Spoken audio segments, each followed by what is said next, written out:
nome é Murilo Tambasco, sou economista e sejam todos muito bem-vindos a mais um episódio do Conversar Podcast. Hoje eu tenho a honra e o prazer de estar acompanhado de queridos amigos, queridos professores.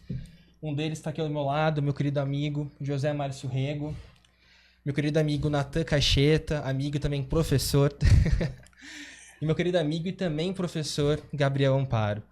O Natan é economista, o Gabriel sociólogo e economista, e vai ser uma conversa muito interessante, né? Cheio de novidades. E centrado nele, né? E centrado nele. Livros vindo, projetos, com certeza vai ser muito interessante. Para começar, gostaria de endereçar a primeira pergunta ao Natan. Natan, pode fazer um pequeno Wikipedia da sua vida? Bom, é sempre complicado ficar, né, falando sobre si mesmo e tal, é até constrangedor. Mas basicamente eu me formei em economia pela Facamp, né? Entrei com 17 anos na faculdade e logo na primeira semana me deram a Ética Protestante e o Espírito do Capitalismo para ler. E, dentre outras coisas, né? Você é nascido em Campinas. No ano de 98. Então, fui levado à economia meio que pela sorte, né? Fui lá, fiz a prova para bolsa na Facamp, era para fazer uma redação. Fui lá, fiz, passei e ingressei sem meio que ter a certeza. Mas quando eu comecei a estudar, eu comecei a ver que a economia é uma forma precária, mas ao mesmo tempo interessante de entender o mundo. Comecei a me interessar por esse negócio, principalmente pelo fato de que eu tive a sorte de estar numa faculdade onde a economia ela é nos apresentada como um elemento que participa no conjunto da vida social. Então ela não é separada da cultura, da história, da vida cotidiana. Ela, na verdade, a visão de economia que me foi apresentada é uma visão de economia que tem como objeto o ser humano. Isso, para mim, pegou muito forte, porque você vê que dá para você entender o mundo a partir daí, né? Então, o meu interesse pela economia foi no curso de formação, né? No primeiro ano você já pegou algum professor famoso ou não? Olha, famoso... Você foi pegar em que ano lá? Olha, eu tive aula com o professor Rodrigo Sabatini, lá da Facamp, que é um excelente economista, hoje diretor da Facamp. Tive aula com o professor Davi Antunes, lá da Facamp também, que está concluindo um livro com o professor João Manuel, né, avançando aquele clássico texto Capitalismo Tardio e Sociabilidade Moderna. O professor Éder Luiz Martins, que acabou de defender uma tese de doutorado sobre a Era Vargas, os caras que mais conhecem sobre o assunto no Brasil, com certeza. Então, eu fui munido de excelentes professores em várias disciplinas. Você, né? chegou a ter aula com o João Manuel ou não? O João Manuel não, ele já não dava. Nem com o Beluso. Com o Beluso foi no último ano. A última turma que ele deu aula foi para... Ele estava lançando o livro Escassez na Abundância, com o Gabriel Galípolo. E ele deu o curso baseado no desenvolvimento do livro, né? Uhum. Junto ao Edmar Yuta, que é um grande professor da Facamp também. Exatamente. Cada um deu uma parte, o Beluso deu a parte, digamos, mais voltada ali para o Marx e tal, e foi muito interessante. Foi o primeiro contato, na verdade, mais direto que eu tive com o professor Beluso, né? Então, o João Manuel, eu vi ele em palestras, né? E enquanto caminhava pela faculdade, a Facamp, para quem já esteve lá, é um ambiente muito acolhedor, né? Arborizado, você conversa com todo mundo, tem acesso a todo mundo ali, então você acaba sempre trombando com... Às vezes você tava lá, você trombava, sei lá, com o Carlos Alonso do nada. Você é aluno do primeiro ano, você fica até assustado. Quer A dizer, professora Liana sempre circulava. no campus também. você lê o cara na sala de aula, daqui a pouco o cara tá na sua frente. Então era um ambiente muito divertido por isso, né? Então, a gente rodeado dessas figuras magníficas, de professores também muito bons, a gente foi se interessando justamente pelo aspecto mais acadêmico da coisa, né? Alguns amigos foram para a empresa e eu resolvi fazer o voto, né? Quase que um sacerdócio, que é a academia, né? Você não ganha dinheiro, você se dedica pra caramba, mas você tem uma coisa de satisfação. recompensa pessoal muito forte, né? E fui alertado sobre isso, mas quis assim mesmo porque foi muito interessante transitar. Porque tem uma coisa que o nome fica, né?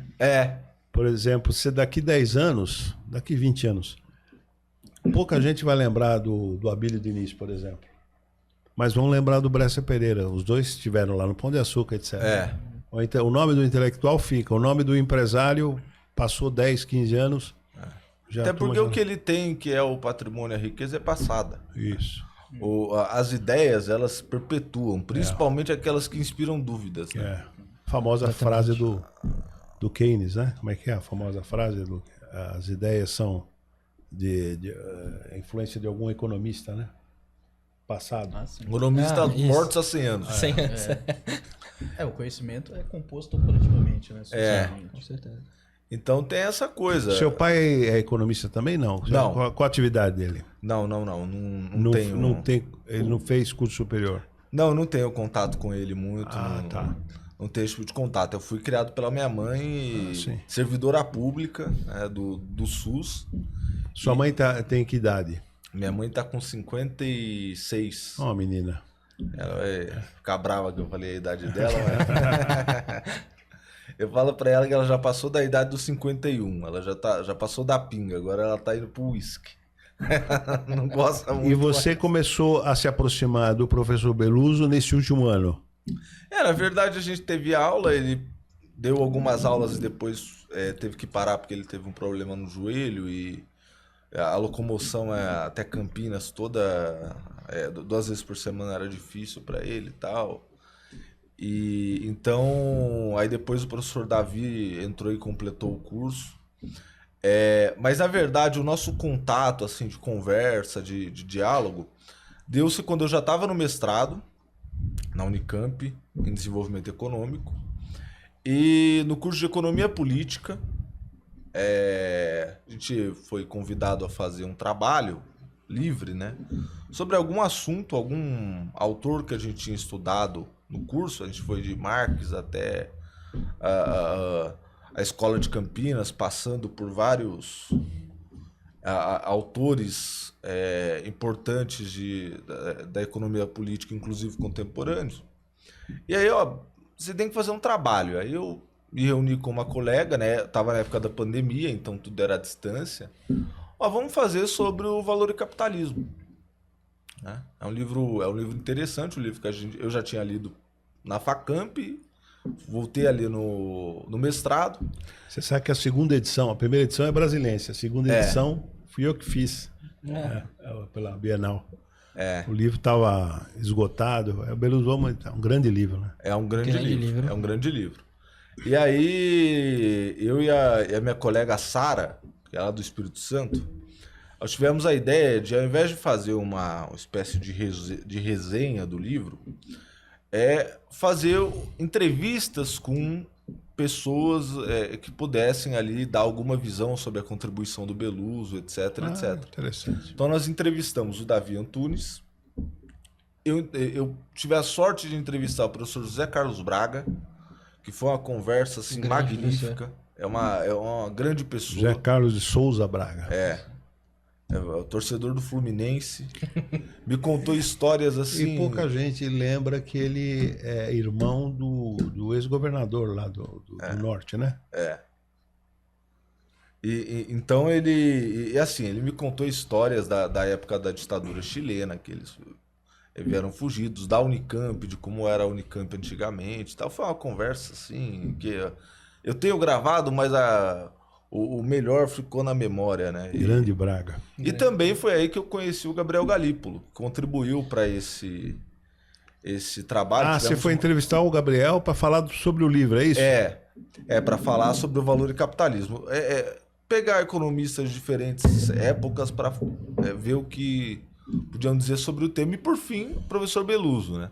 Nós fizemos uma entrevista longa de 2 horas com ele, falando sobre o livro, falando sobre marxismo, sobre Keynes e tal. E escrevemos o artigo.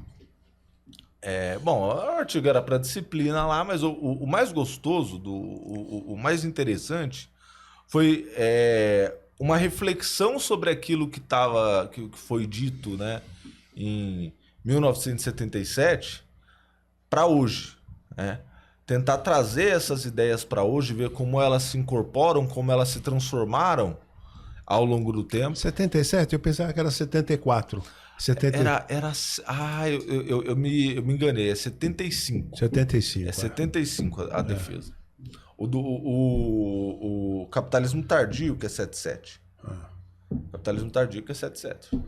Então, o interesse foi esse. E fizemos essa conversa e, com o tempo, eu já escrevi alguns artigos de jornal, assim, bem... textos de opinião no GGN, outras palavras. Eu publicava, mandava o pessoal publicar e tudo bem, né? E artigos bem-humorados, tal, juntando economia com um pouco, né, de humor, de cultura, literatura, tal, que é o que eu gosto. Futebol. Você torce para que time? Eu sou Ponte Pretano. Ponte Preta. Sofredor. A terceira divisão aí agora. O Palmeiras também um pouquinho ou não? Passou a gostar um pouco do Palmeiras? A gente acaba gostando, acaba torcendo, né? Aí agora eu tô um pouco complicado, porque eu tenho um amigo que é botafoguense, o André, um grande amigo. E tem o professor Beluso, que é palmeirense, então tem que ficar... Eu tô um pouco desatualizado de futebol. A Ponte Preta não tá na primeira divisão. Não, tá, caiu pra terceira agora. E o Guarani? Terrível. Caiu também pra terceira, no mesmo ano. A coisa terrível. O meu Santos voltou, né? Voltou. Eu sou mais santista da época do Pelé. Você pedia o time do Santos, hoje eu não sei dizer, mas tenho uma simpatia. Mas aí você... a partir desse artigo se aproximou, né, do Beluso, não é isso? Uhum. Você tem facilidade, gosta de escrever, não é? Eu fui publicando algumas coisas, aí eu mandava para ele, eu sempre compartilho, né? Quando eu escrevo artigo, eu sempre compartilho com os amigos, com o pessoal que possa se interessar.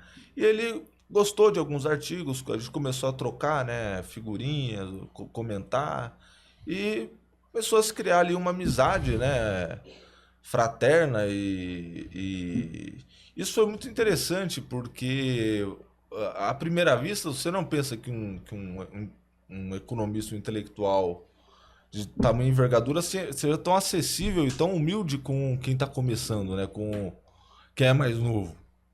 Mas é a surpresa inicial que eu tive com o Braga, que eu tive, por exemplo, o professor Mazzucchelli, que eu estou tendo com o senhor também. Então, a gente ter esse contato, né, professor-aluno, né, mestre e discípulo, né, se assim eu posso me qualificar, é muito importante, porque, na verdade, forma não só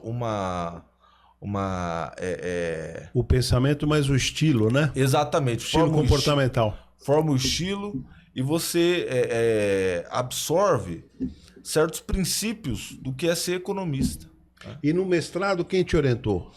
Foi o professor Denis Marat Ximenes. Agora ele está no IBGE. Mas ele foi um grande orientador também. É um sujeito que... Doutorado você já fez? Não, tá fazendo. Doutorado eu tô para entrar agora.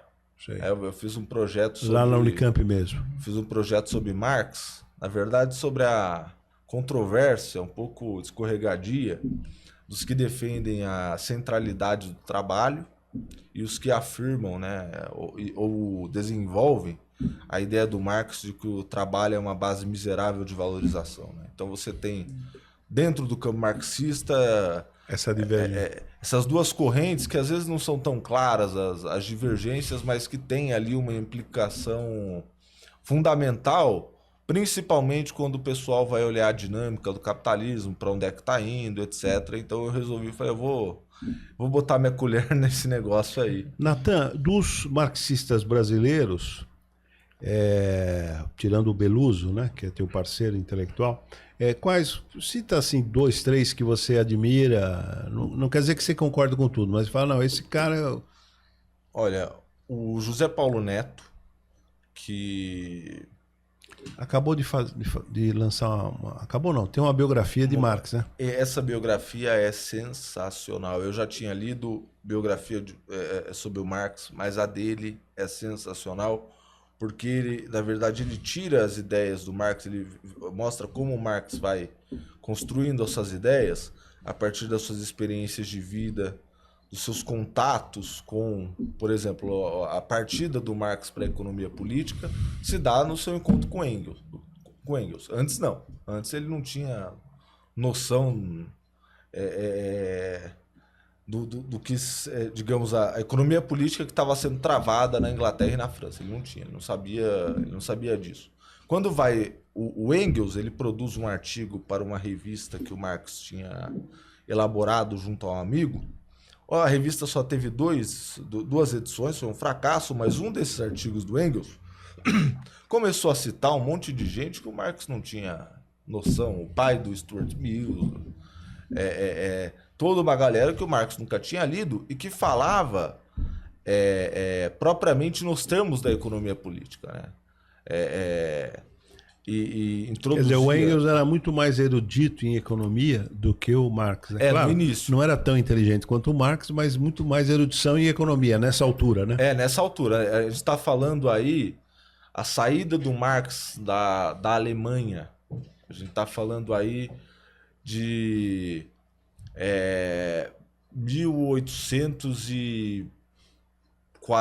começo de 1840, uma coisa do tipo. E quando o Marx vai à França, né, é até engraçado, quando ele sai da Alemanha, ele escreve uma carta ao pai dele dizendo o seguinte: não tem mais nada que fazer na Alemanha, porque os alemães pensaram o que as outras nações fizeram. Eu vou ver agora o que os outros fizeram ali. Até porque ele estava sofrendo uma repressão do caramba e teve que sair de lá. Quando ele chega à França... E também saiu da Alemanha, ele não conseguiu uma bolsa na Unicamp, e conseguiu uma bolsa Engels e foi para a Inglaterra. Teve essa também, né? É muito importante citar que a esposa do Marx tem um papel fundamental, né, na vida dele. Ele era da nobreza, né?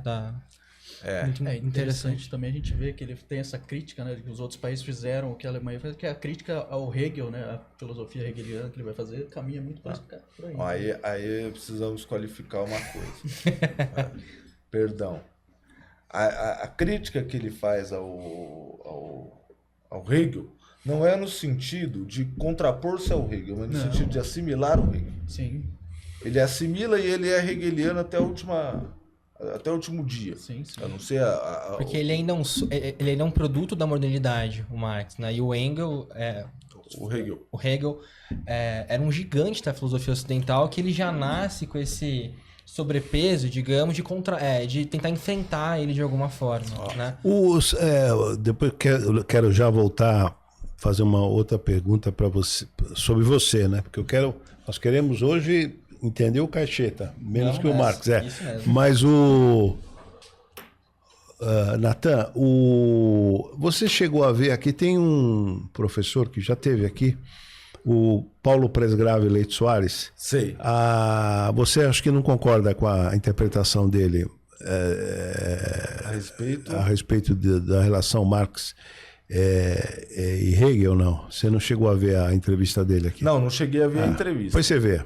Mas eu diria o seguinte, eu vou dar uma posição que é bem impopular, né, entre os marxistas, né? A ideia essa ideia da separação. Não, o Hegel era um idealista e o Marx é que fez o materialismo. Não tem nada a ver isso. Isso aí é para quem... É aquela coisa, para quem só passou os olhos, diria o professor João Manuel. Quem só passou os olhos. Quando, na verdade, o projeto do Hegel, na verdade, ele estava querendo entender a modernidade. Qual era o papel desse momento na história, né? Ele estava procurando observar como essa modernidade estava nascendo. Ele está nascendo ele está escrevendo no surgimento, né, do que depois viemos a chamar de iluminismo. Né? Ele está escrevendo no momento da Revolução Científica. Né? Então ele está olhando para tudo isso, e ele está olhando de um olhar privilegiado, que é de uma perspectiva filosófica que se contrapõe a toda filosofia que vinha sendo produzida desde o Kant, para dizer o seguinte, peraí, nós precisamos olhar a história e a estrutura material. Mas deixa eu voltar, você me fez lembrar de uma pergunta que eu queria fazer até um pouco antes. Essas duas figuras emblemáticas, dentre outras, né, da Escola de Campinas, o João Manuel e o Beluso. Se pudesse falar, você trava contato com os dois lá na Facamp, né? Se pudesse distingui-los nas qualidades que ambos têm, inequívocas, né?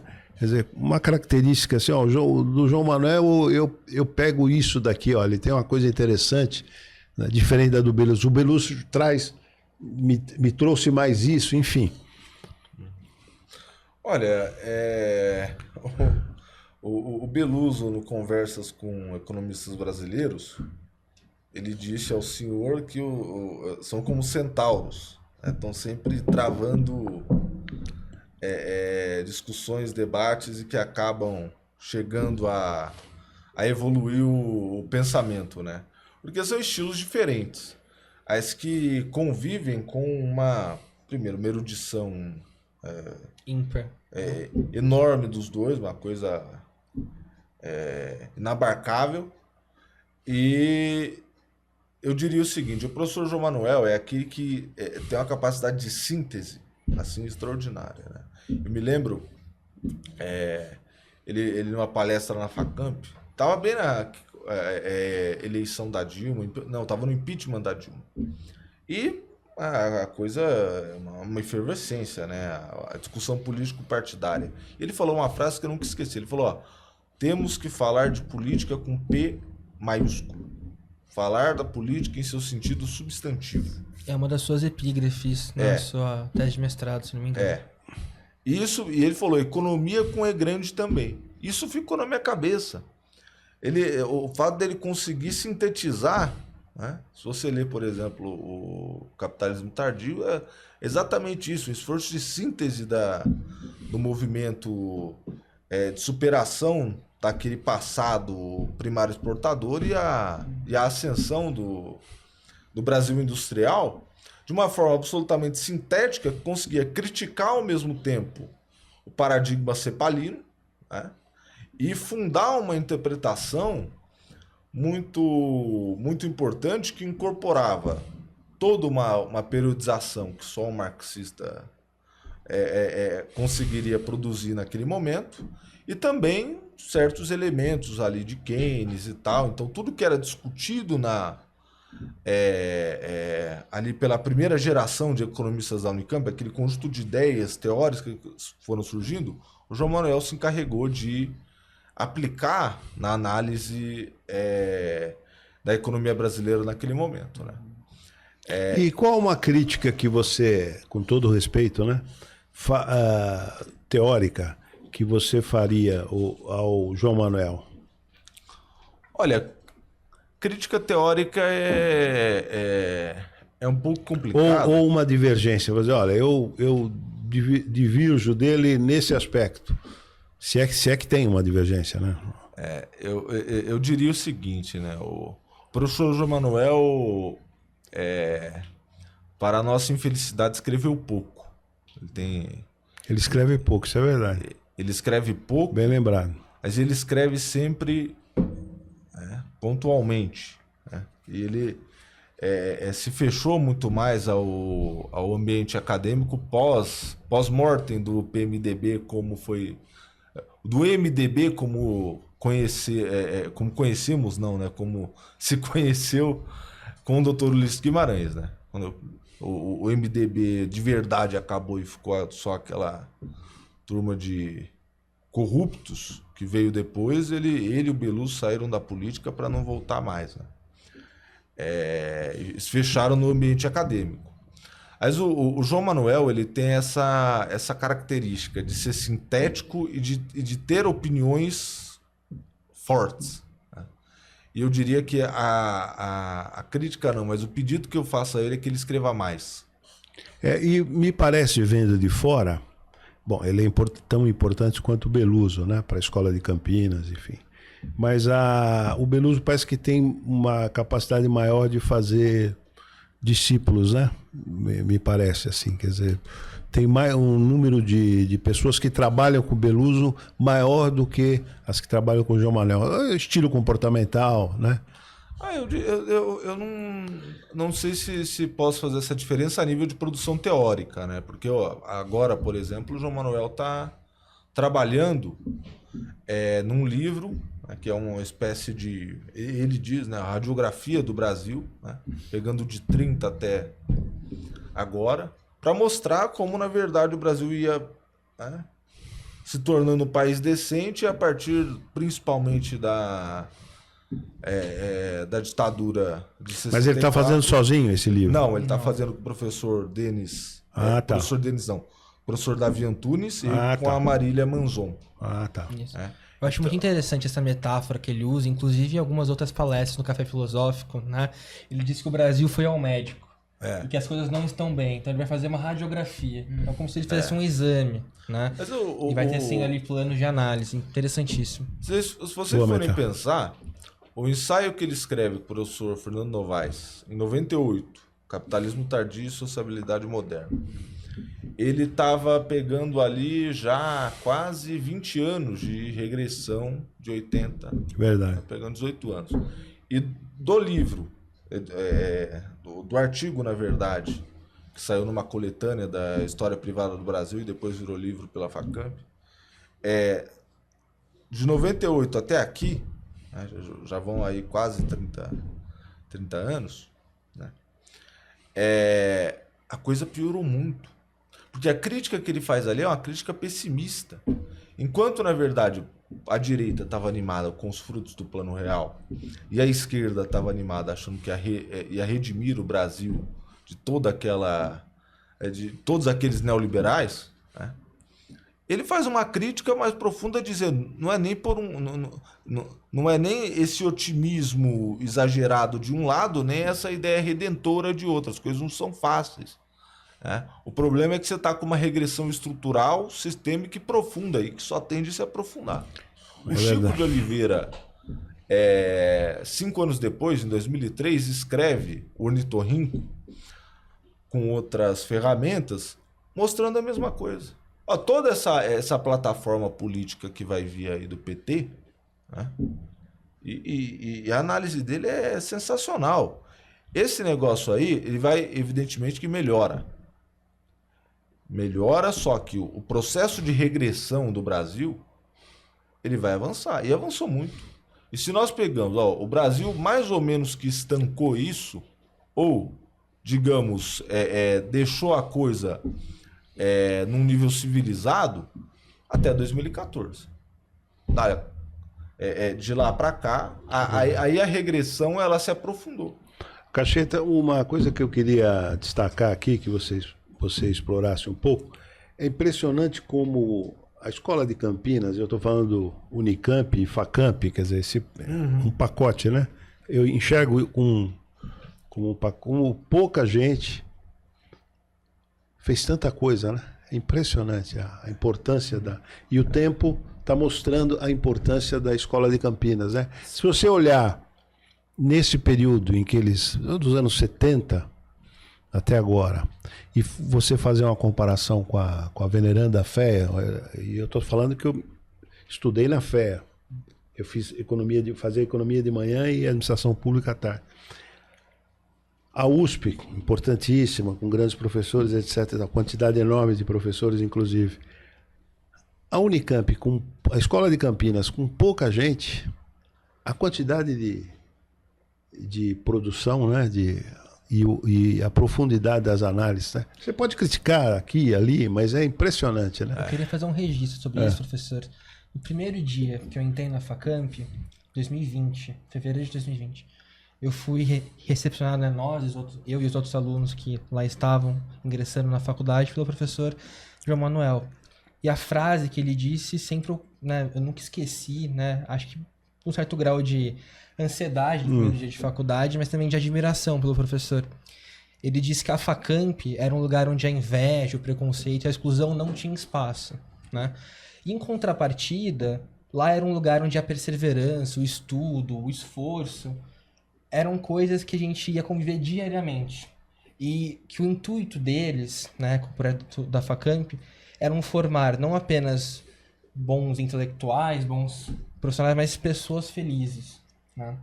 Eu acho que muito disso da Escola de Campinas se dá a essa vocação de que todos são bem-vindos. Basta você saber aceitar o próximo, entender as diferenças e querer batalhar por um futuro melhor para todos os brasileiros. Então acho que E fazer a lição de casa, né? Estudar seriamente, né? Estudar seriamente. Então acho que a diferença acho que vem disso, do projeto, de entender que, por exemplo, a economia serve para melhorar a vida das pessoas. E como diria o Keynes, ela não pode estar comandando o barco, né?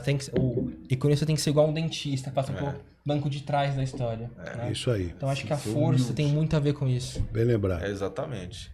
Eu diria o seguinte a respeito da Escola de Campinas, né? Pegando o conjunto. A Unicamp como um todo, o projeto da Unicamp, isso eu ouvi de histórias, tanto do Beluso quanto do João Manuel, contando, a Liana contando, outros professores contando, que a Unicamp, fundada pelo seu Zeferino Vaz, um grande brasileiro, que era conservador, mas que enfrentou os milicos para fundar a Unicamp, isso tem que ser dito. Enfrentou e não deixou... abrigou, por exemplo, o maior cientista brasileiro de todos os tempos, que foi o César Lattes, lá. E ele deu... A ideia que ele tinha de universidade, ele já tinha feito isso na UNB, foi fazer na Unicamp depois, era justamente de ser um espaço universal, a ideia de universitas. Né? E ele deu forma a essa ideia. Né? Pega lá meia dúzia de garotos que acabaram de se formar no curso da CEPAL e põe para dar aula aqui. E põe para dar aula aqui uma coisa diferente do que era da USP, do que era na... E dá a proteção institucional e política, né? Exato. Fazer a seleção de professores que naquela época era muito comum e presente. Exato. Né? O professor João Manuel conta uma história que ele estava numa reunião, tinha um monte de milico, de não sei o quê, e ele diz camarões enormes, coquetel e tal. Ele gostou dos camarões, ele disse. Aí o pessoal, aí o cara chegou pra ele, ó, esses seus meninos aí são um bando de comunistas. Eles, ó, você cuida das suas coisas e dos meus comunistas cuido eu. Então, é mais ou menos isso. É uma frase parecida, inclusive, com a do Roberto Marinho, que cuidava dos comunistas dele lá. Exatamente. Exatamente. Mas me diga uma coisa, esse livro aqui, somar o tempo todo que você foi elaborando, né, aos poucos, é isso? Somar, a gente fala, vamos fazer ou vamos reunir, quanto tempo? Acho que foram 6 meses. 6 meses. 6 meses, mais ou menos, entre... Pela nossa editora Contracorrente, que, aliás, está exercendo um papel muito bacana, né? Eles estão fazendo... um trabalho interessante. Trabalho do Rafael Valim, do Valfrido Vardi, que são 2 juristas, assim... Interessantíssimos. Né? Interessantíssimos e importantíssimos. Também nessa perna cultural, né? Essa visão cultural dele. E a Contracorrente, assim como outras... editoras que têm feito um papel importante em trazer autores com pensamento crítico, trazer principalmente autores de fora para vir colocar ideias, né? É muito importante. A Boitempo tem feito isso, né? Mais atrás a Civilização Brasileira fez isso. A editora 34, a editora a seu 34, jeito, a seu jeito, né? A Martins Fontes também. Aliás, eu vou já avisar aqui para os internautas que, capitaneado pelos meninos aqui, vai sair um livro estudando personagens importantes da economia política brasileira, né? João Manuel, Beluso, o saudoso Wilson Cano, o Bresser Pereira aqui, Luiz Antônio de Oliveira Lima, empresto o livro aqui para mostrar. Luiz Antônio, que exerceu bastante influência no Beluso, né? Eduardo Kugelmans, o famoso, saudoso Donda, né? Gabriel Galípolo também. Fred Mazzucchelli. Fred Mazzucchelli. Maria da Conceição Tavares. Vamos reunir. É uma série de provavelmente, certamente, vai ser a Contracorrente que vai... Isso capitaneado pelos meninos aqui, né? Então é a certeza de que vai sair. Isso vai ser muito importante, porque a gente... Estou registrando aqui que é para... Né? para pegar força. Não, isso é muito importante, ter essa questão da memória, né? Na ocasião do falecimento do Dr. Delfim Neto, que foi um grande economista, eu fiquei impressionado como economistas da minha geração, até um pouquinho antes, não tinham a dimensão do que foi esse grande sujeito na história da economia brasileira, na história, digamos, concreta da política econômica brasileira, mas a história das ideias também. É que ele acabou sendo estigmatizado pela participação dele na ditadura. E eu escrevi, eu gosto um pouquinho de provocar, de dar uma porradinha de vez em quando no pessoal, o Murilo sabe. Eu escrevi um artigo, Delfim Neto e as esquerdas. Porque o tanto de esquerdista que foi falar bobagem a respeito do Dr. Delfim Neto, assim, uma coisa... depois você me manda. Você publicou aonde, Sérgio? No GGN. Tá. Com o André Luiz do Passo Santos, meu amigo também. Porque me irritou. Eu estava ali vendo notícias, né? Economistas da direita, da esquerda, o pessoal acima de 50 anos, eu percebi esse destaque. As pessoas acima de 40, 50 anos podiam não concordar, podiam... discordar totalmente do Dr. Delfim Neto, mas esse cara foi importante. Não, e a sagacidade dele, né? Eu frequentava muito o escritório dele. Uma vez por mês ia lá, em Genópolis, ali perto da FAP, né? Uma ocasião, um pouco antes da eleição de 2018, e eu externei uma preocupação, falei, professor, os meninos precisavam se unir, porque senão... Falou, claro, Rego, ele é de um pragmatismo, né? Vamos fazer o seguinte, vamos chamar eles aqui. Vamos chamar eles aqui. Aí chamei, a pedido de ideia do Delfim, o Ciro e o Haddad, para ver se quem encabeçava, um ficava na cabeça da chapa e outro de vice, né? Aí ganharia, né? Seria uma chapa muito importante. Aí eu falei, essa reunião vai ser histórica. E depois a turma vai esquecer que fomos nós que... Aí eu ligo pro Mário Sérgio Conte, da Folha. Mário Sérgio, nós vamos fazer uma reunião aqui, vai vir o Ciro, já tinha marcado com o Ciro, com o Haddad. Mas eu posso ir? Falei, tô te convidando, mas eu posso ir? Falei, a laje é minha, a feijoada é minha, eu chamo quem eu quero, né? Mas na verdade eu queria o Mário Sérgio, depois ele faz um artigo, né? Depois se você puser no Google, tá lá. Eu queria que o Mário Sérgio ficasse como testemunha, né? E como de fato ficou, fez um artigo, ficou. E nós não conseguimos, cara. Se um deles topasse, na verdade eu acho que foi até o Ciro que... Mas não importa, teríamos ganho do Bolsonaro. Do Brasil. Teríamos. Aí chamei o Bresser também. Isso saiu matéria na Veja, na Folha e tal. E não deu, mas se desse ali. Agora, o Haddad fez muito, porque ele foi indicado 28 dias, né? Antes. E ainda foi para o segundo turno, né?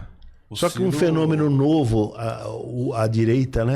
E a coisa do digital. Essa coisa do digital eu descobri agora recentemente, né? A importância do digital, né? É uma coisa avassaladora. Tá aí esse menino Pablo Marçal, quer dizer, o cara compartilha... Não, eu digo, a força do digital, um partido de merda, tá certo?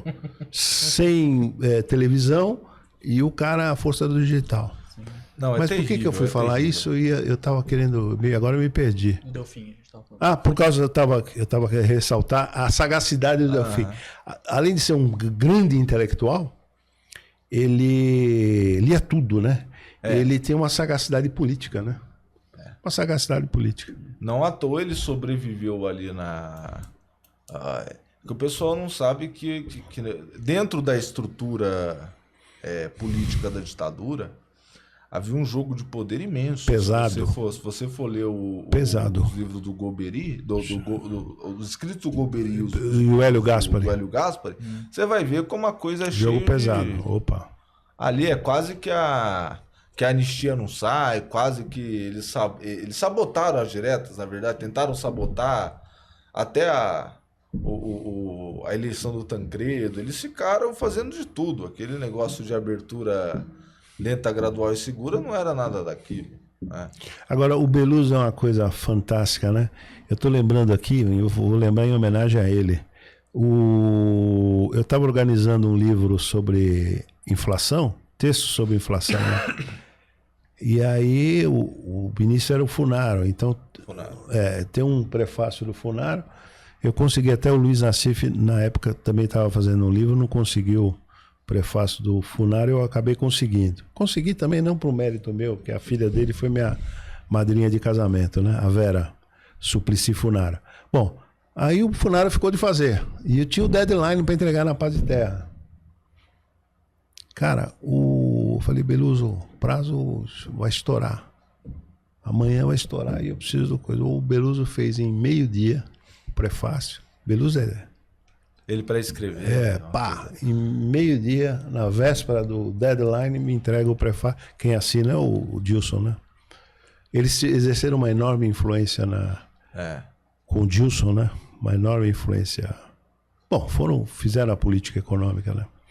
João Manuel, Beluso e um pouco Paulinho Nogueira Batista, Paulo Nogueira estava também. A Conceição participou. O Sayad, a Conceição era mais indireta, né? Era mais indireto, professor Luciano. Paulo Nogueira Batista é um economista que a gente... ele está lançando agora também... Eu respeito muito Paulo Nogueira Batista, Júnior. Importantíssimo, né? A independência dele, né? E ele tem muita interlocução até hoje com o Beluso. Tem. Com toda a turma da Unicamp, o pessoal é bem... Apesar das divergências que sempre aparecem aqui e ali, o pessoal sempre foi uma coisa de pensamento muito coletivo, né? O Beluso me contava essas histórias de como se constituiu a primeira geração, né? Vai lá, João Manuel, Beluso, Figueiredo, depois veio, né, o Poças, veio a Conceição Tavares, o Lessa, o Serra, aquela turma toda. Eu vou estar esquecendo, claro, os nomes aqui. Luciano Coutinho, não posso deixar de falar. Aí foi o Paulo Baltar depois, enfim. O Mazzucchelli, o Mazzucchelli, o José Carlos Braga. Toda aquela turma da primeira geração que fizeram as teses elementares do Instituto, né, que baseiam o pensamento produzido ali até hoje, era um ambiente coletivo de discussão, de debate, em que todos contribuíam com a tese de todos. Isso sobrevive até hoje na Unicamp. Pelo menos no Instituto de Economia, ainda que a coisa esteja mais, né, separada, departamental, tal, a coisa ainda sobrevive muito, essa coisa do pensamento coletivo. Isso é muito importante. Uma coisa que eu sempre considerei também de extrema importância, que o professor Beluso em várias palestras fala, é que no início eles também não sabiam, né? Porque acho que uma coisa, né, para os alunos, né, a gente, né, que está começando também, e às vezes vê alguém que já está mais avançado na carreira, formado, né? E essa lacuna de vencer esse primeiro estágio do conhecimento, né, que é muito solitário, é muito difícil, e ter essa confirmação de alguém da altura dele, de tudo que eles fizeram, né, de que também no começo era difícil, né, que no começo eles tinham que vencer também essa barreira, mas venceram juntos. Isso que eu acho muito importante. É só você pensar, o Campinas era um capial, pô. Campinas era uma coisa terrível. E você montar uma universidade lá era... E deu certo, né? Deixa eu fazer uma pergunta, vou eu fazer, porque você é primo dele, então fica... Tendencioso. Mas se o Natan Cacheta pudesse fazer comentários sobre os dois, foram 3 livros, né? Do Gabrielzinho com o Beluso, né? Foram 3, né? 3. O Manda Quem Pode, Obedece Quem Tem Prejuízo. A Escassez na Mudança Capitalícia. E o Dinheiro, o Poder da Abstração Poder Real. da Abstração Real. Se você pudesse fazer Todos pela contracorrente. Todos pela contracorrente. Se você pudesse, não dissecar os 3, mas fazer um sobrevoo sobre esses 3 livros, para homenagear o teu primo e meu ex-aluno. Hoje ele é meu professor, né? O Gabriel, hoje eu sou aluno dele. Bom, primeiro que o Gabriel, ele tem uma... Que é o nosso presidente do Banco Central, né? Vou lembrar os internautas mais novos. A gente pega... vai subir o nível intelectual da presidência do Banco Central, que vem embaixo. Isso é muito bom, mas o Gabriel, ele me falou uma coisa uma vez, só antes de... Ele falou uma coisa nessa conversa que a gente teve para o trabalho, ele me falou, cara... quando eu estou escrevendo com o Beluso, daqui a pouco eu não sei se foi ele que escreveu, se fui eu. A gente troca ideia, sempre muito solícito e tal. E eu vi aquilo ali de fora, pô, que legal, tal, não sei o quê. Eu não me imaginaria que dali a algum tempo eu estaria nessa situação. De trocar ideia todo dia, li esse livro aqui, toma, lê também e tal. E aí você imagina, o Beluso lê 200 livros por semana. Então ele me passa os livros, eu vou correndo atrás e tal.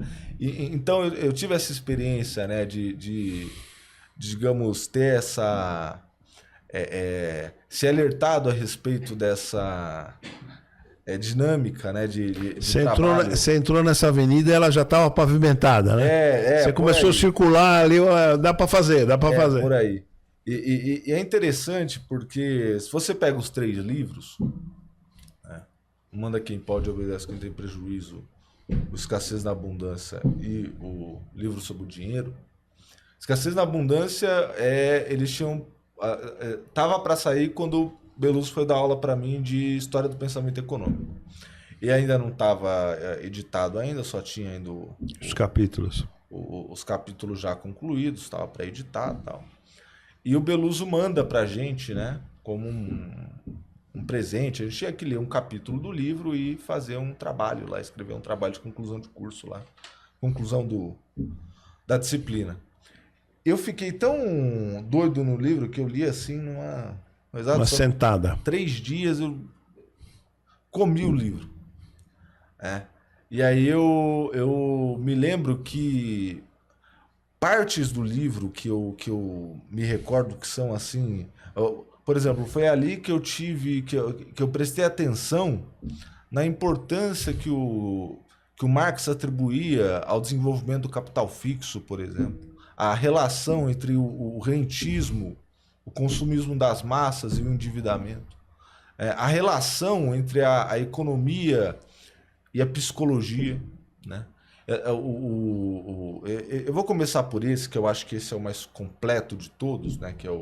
Esse é o que é um passeio mais geral, que é o Escassez na Abundância. Eles oferecem 3 visões. A visão pessimista do Nietzsche sobre a modernidade. Nietzsche tem uma visão pessimista. Vai ser complicado, conforme as diferenças de vida, na verdade, de realização do indivíduo vão sendo suprimidas, os caras vão ficando ressentidos e vão se apegando àquela figura, digamos, que promete, que alude a algum sucesso, alguma valência superior, é o super-homem, né? A visão pessimista, essa modernidade aí não vai ser legal, até porque vocês estão querendo fundar a moral moderna na razão. Vocês estão querendo juntar a moral tradicional com a moral racional do direito, e isso vai dar bode. E deu, né? Ao mesmo tempo, você tem uma outra visão, que é otimista, que é a do Marx. O capitalismo tem todos os seus problemas, mas é o único modo de produção capaz de libertar o homem, de trazer ao homem a sua autonomia, plena autonomia. E tem ali, digamos, passeando entre essas duas visões, o seu Freud, associado ao seu Michel Foucault, que tem uma visão a respeito do avanço das formas de sociabilidade muito peculiar. O Foucault falava do microfascismo, né? Do pequeno fascismo. No prefácio ao livro Anti-Édipo, ele fala do pequeno fascismo cotidiano. Ele diz o seguinte, ele não está na cabeça das pessoas como a propaganda, como uma coisa que gruda e a pessoa não sabe de onde é. Não, na verdade ele é introjetado pelos pequenos mecanismos de controle. A necessidade pelo consumo. De uma forma um pouco diferente, também isso aparece no As Palavras e as Coisas. As Palavras e as Coisas. Que poucos economistas leem. E é um livro de leitura obrigatória também para economistas. As Palavras e as Coisas. Eu escrevi um artigo com Beluso esses tempos usando As Palavras e as Coisas do Foucault. Porque ali puta livro, né? É um puta livro. E é muito interessante como, na verdade, nesse overview que eles dão das visões sobre o capitalismo, eles usam todo esse arcabouço, né, de visões para fazer a crítica à economia política. Tanto é que o prefácio, se não me engano, a introdução chama Marchas e Contramarchas da Economia Política. Exatamente. Inclusive, os internautas que quiserem ter uma primeira visão do livro, leiam essa introdução. É muito interessante. E eles dizem o seguinte, economia política e também assim, aspas, ciência econômica que veio depois, elas se assentam em 4 coisas. É o naturalismo, né? O individualismo, o racionalismo e o equilíbrio. São 4 necessidades para você sustentar a teoria econômica convencional. Você diz o seguinte, o homem, o indivíduo, né, ele funda a sociedade a partir de si mesmo. Né? Ele vem antes da sociedade. Né? Ele é constituído de uma certa natureza que é própria dele. A sociedade, na verdade, é constituída dessa congregação de naturezas individuais. Esse ser humano é racional, é naturalmente racional, ele escolhe o melhor para si. E se você permite que os indivíduos solitários operem a sua razão naturalmente constituída em livre concorrência, você obtém o equilíbrio. Essa noção está desde do Adam Smith, passando pelos modelos de equilíbrio geral e chegando até os modelos de expectativas racionais e esses aí. É verdade. Deixa eu perguntar, Mateuzinho, quanto tempo nós temos? 15 minutos? Então, eu queria... Eu sei que você quer fazer uma pergunta e fique stand-by, mas eu queria explorar um autor, Natan Cacheta, eu queria explorar um autor que o Beluso já N vezes falou para eu ler e eu confesso que a minha ignorância é total sobre ele, Franco Berardi. Se você pudesse falar um pouquinho sobre esse capítulo 5, né? Marx e Franco Berardi, Capital, Violência e Linguagem, de uma forma que dê tempo também o Gabriel fazer a última. Esse capítulo deu suamos sangue para escrever, porque a conexão ela é... O Franco Berardi... A conexão Oi? A conexão essa conexão entre Marx e Franco Berardi exige que você, na verdade... faça mediações que são...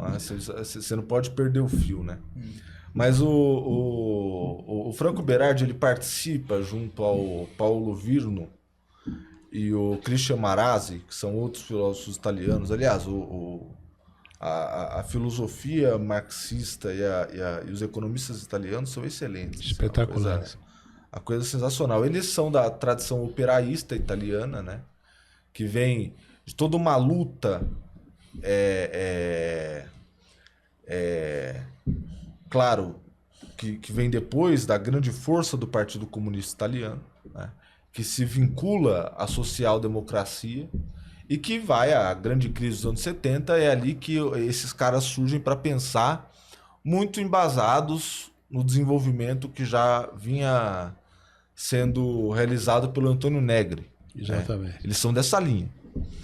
E que tem desdobramentos para intelectuais brasileiros, dentre os quais vamos lembrar aqui, homenagear o Leandro Conder e o Carlos Nelson Coutinho, naquela discussão sobre a democracia como valor universal. Exatamente. É uma reflexão filosófica e política importante, né? Mas o Berardi ele transita com muita facilidade pelos campos, né, da filosofia da linguagem, da psicologia, da literatura e da economia. Ele transita nesses campos e o grande interesse dele, a grande ideia nos últimos livros dele, ele acabou de sair no Brasil um livro chamado Terceiro Inconsciente, que é muito interessante, eu li na tradução espanhola, em que ele explora a questão do inconsciente como fases, digamos, como produto das fases da sociabilidade contemporânea, né? Conforme a sociabilidade vai degradando a sua capacidade, o seu inconsciente ele vai ficando cada vez mais espremido e vazio. Mas nesse particular, para o que nós utilizamos no livro, é a ideia que ele expõe, principalmente naquele livro Asfixia, né? Em que ele está interessado em entender como, na verdade, todo aquele processo de globalização, a chamada financiarização que explodem em 2008, né? Na crise de 2008, como aqueles processos eles vão causando crises e revoltas sociais sequencialmente. Você teve nos Estados Unidos, você teve na Primavera Árabe, você teve no Brasil, você teve na Itália, você teve no mundo inteiro, inclusive, ali na sequência. O subtítulo é muito interessante, né? Capitalismo financeiro e a meta-ressurreição da linguagem. Exatamente. Mas aí é o papo dele da poesia. A gente pode explorar. Mas a ideia fundamental dele, o que amarra a concepção do Berardi é o seguinte. Você tem uma perda de capacidade comunicativa, de capacidade linguística das pessoas, né?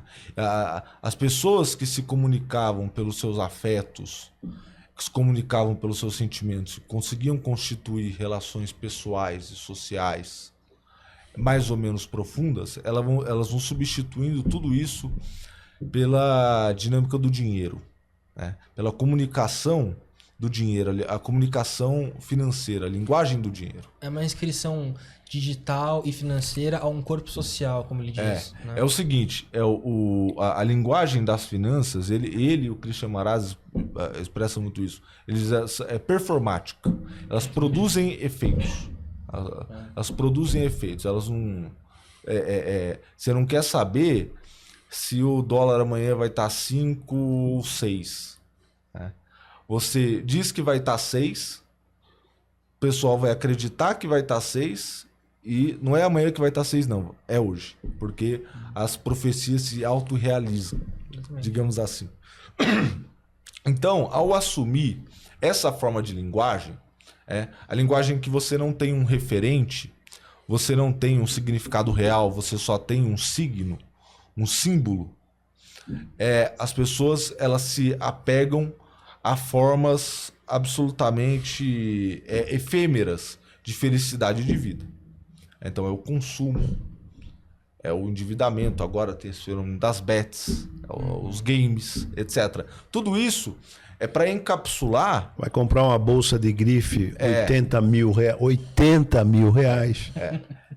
É para encapsular uma frustração com o mundo, com o fato de que você está desempregado, com o fato de que a geração anterior à sua geração, dos seus pais, saiu daqui e veio para cá, né? Saiu de um ponto de pobreza ou de ali condição difícil e conseguiu uma vida mais ou menos confortável. A sua geração é o contrário.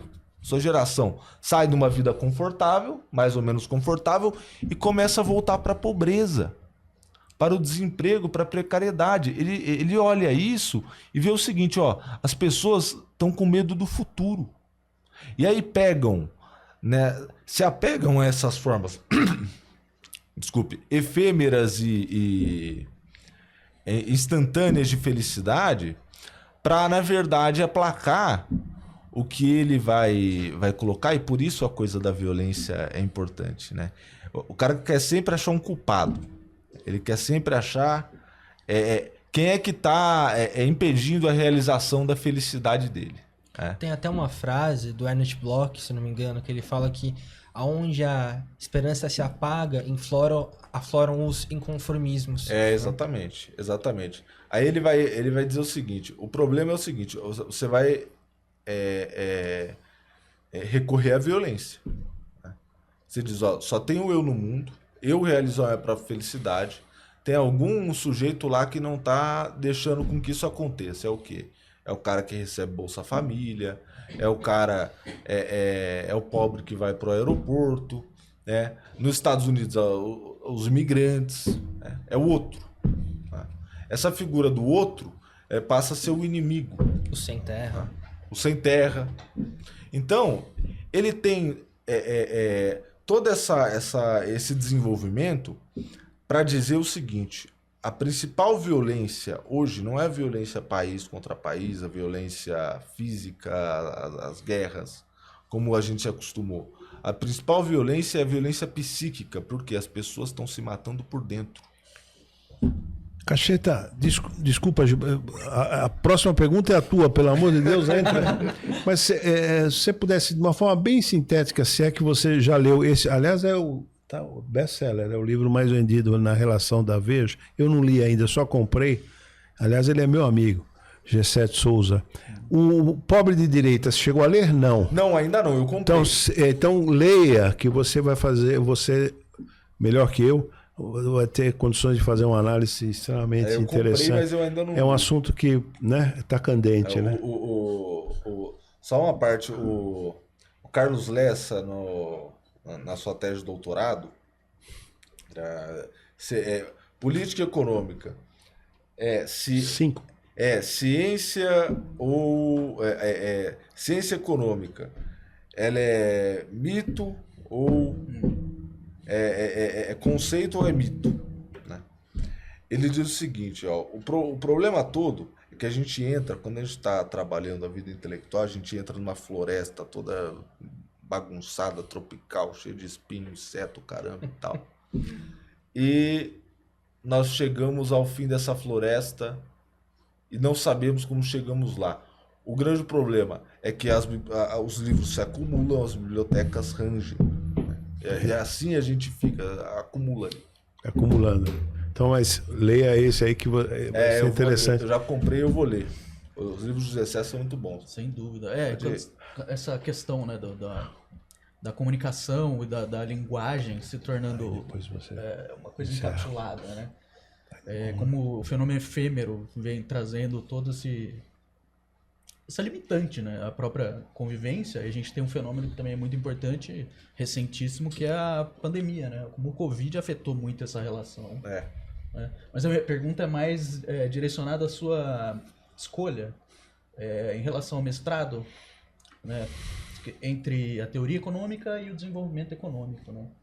Porque, pelo menos na minha interpretação, é muito mais parecido com o teor crítico da Escola de Campinas o desenvolvimento econômico, né? Eu queria que você desse um pequeno apanhado. Olha, eu vou ser polêmico aqui. Esse negócio de ir para a teoria econômica via ANPEC, você vai lá, faz um vestibular. Sim, sim. Quase sempre que você tem que decorar os axiomas da teoria, das teorias, bonitinho. Tudo bem, isso aí é importante, a gente aprende. Aí você vai lá fazer uma prova, aí você imagina o seguinte, brigou com a namorada no dia anterior, fudeu. Aí você, tive uma dor de barriga, fudeu. Você vai avaliar como você é melhor que o outro por causa disso aqui? É complicadíssimo. E aí, tudo bem, você vai fazer. prova de teoria econômica. Você está equivalendo isso a fazer um concurso público, um concurso para engenharia. Você está dizendo o seguinte: você vai entrar para aprender uma coisa técnica. Então já é a economia pensada como uma ciência. Cadê a principal arma do economista, que é o argumento e a dissertação? Não tem. Você tem que aprender lá a calcular curvas de indiferença bem comportadas e tal. Aí, porra. Então, claro, o desenvolvimento tem mais a cara da Unicamp, mas a teoria, eu tenho amigos lá na teoria que são excepcionais, assim. A via que você vai entrar não importa. Importa que você vai lá e faça um curso sério, estude seriamente, faça uma tese, uma dissertação e tal. Mas é o seguinte, e aí eu vou abordar porque tem a ver com o livro. Vou respeitar o tempo também. Essa ideia da economia como ciência, na verdade, ela é uma forma de justificar, a ideia da justificação científica, tentativa de justificar o total inconformismo moral que você causaria às pessoas se você contasse a elas o que está por trás da tal da teoria econômica. Você dizer o seguinte: não, vamos, esse assunto agora, vamos corta gasto, aumenta os juros e tal. Você diz: não, isso é tudo técnico, isso é ciência. Mas você não conta que isso gera desemprego, que as pessoas passam fome, que isso piora as condições de vida. Então você não pode dizer isso. Não pode. Você tem que dizer: não, mas isso aqui é técnico, isso aqui é científico, tal como a física. Não podemos discutir com os números. Basta ver o que saiu na ata do Copom. O mercado de trabalho está mais apertado. Sabe o que quer dizer? Se você gerar mais desemprego, a inflação vem para a meta. Isso é terrível. Isso é humanamente terrível. Você está dizendo o seguinte: as pessoas vão ficar sem renda, vai piorar as condições de vida. Mas os economistas comemoram. O Banco Central cumpriu o seu objetivo. Aí vem agora o governo e quer cortar gasto. Você quer misturar uma alta do juro com corte de gasto. Você vai sair desse seu patamar de 3% que deu uma respirada no país para o patamar que estava antes. Você vai dar um tiro no pé e vai jogar a eleição de 2026 fora? Que troço é esse? O governo não pode ceder à pressão dos mercados. Nessa questão do câmbio, que está levando a inflação para cima. Agora o seguinte: quais são as políticas importantes que você deveria fazer para conter esse processo? Primeiro, cadê os estoques reguladores para controlar esse movimento de commodities? Não tem. Aí vamos lá.